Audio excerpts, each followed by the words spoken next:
Delicious पिशौरी खीर बनाएंगे नए अंदाज से। 250 ग्राम बासमती टूटा चावल लेंगे। धोने के बाद 1 घंटे के लिए भिगो के रखेंगे। पतीले में डालेंगे 5 गिलास साथ में पानी डालेंगे। 15 मिनटों के लिए बॉयल करेंगे।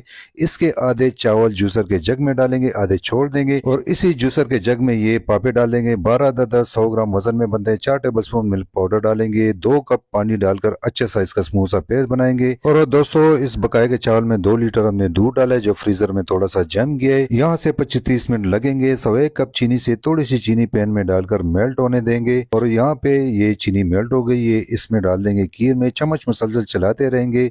जब से दूध डाला है 10 मिनट बाद ये पेस्ट शामिल करेंगे।